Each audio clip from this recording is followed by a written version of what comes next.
பணிவில் வெளிப்படும் ஒன்றிப்பு. ஒருவரோடு ஒருவர் ஏக சிந்தை உள்ளவர்களாய் இருங்கள்.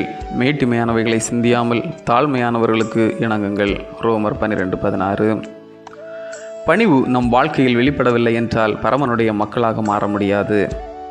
மத்தேயு 23:12 எல்லாம் நாங்கள் அறிந்திருக்கின்றோம் என்ற ஆணவம் நிறைந்த வட்டத்தை பார்த்து இயேசு கிறிஸ்து தம்மை தாமே உயர்த்துகிறவர் எவரும் தாழ்த்தப்பெறுவர் என்றார்.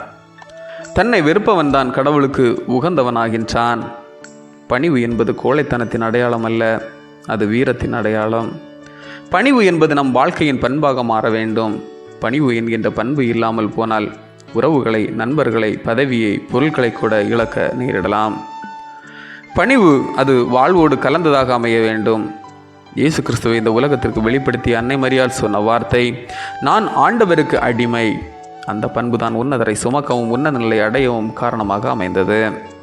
இந்தியாவின் முன்னாள் குடியரசுத் தலைவர் டாக்டர் ஏபிஜே அப்துல் கலாம் அவர்கள் தமிழகத்திற்கு வந்திருக்கும் போது குன்னூரில் இயங்கிக் கொண்டிருக்கின்ற இராணுவ மருத்துவமனைக்கு சென்றார். அங்கு இந்தியாவினுடைய முப்படைகளுடைய தலைவராகிய சாம் மானக்ஸா படுக்கையில் மருத்துவ சிகிச்சையில் இருப்பதை பார்த்து பேசிவிட்டு புறப்படும்போது டாக்டர் ஏபிஜே அப்துல் கலாம் அவர்கள் கேட்டார், ஏதேனும் சிரமம் இருந்தால் சொல்லுங்கள், நான் உடனடியாக சரி செய்கின்றேன் என்றாராம்.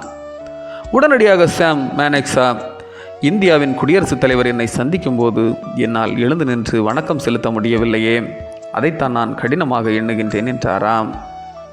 உச்சாணிக்கு சென்றாலும் அச்சாணியை மறக்க மாட்டேன் என்று சொன்ன டாக்டர் ஏபிஜே அப்துல் கலாம் இராணுவ தலைவனுடைய பணிவை எண்ணி மனம் வியந்து நின்றாராம்.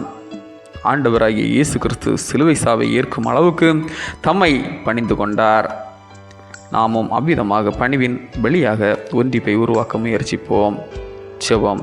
அன்பு இறைவா, பணிவையே பணியாக கொண்டு செயல்பட்டவரே, உம்மை போல நாங்கள் மாற வாழ எங்களை உணர்வுள்ளவர்களாக்கும். ஆமீன். இந்த நாள் உங்களுக்கு இனிய நாளாக மலரட்டும்.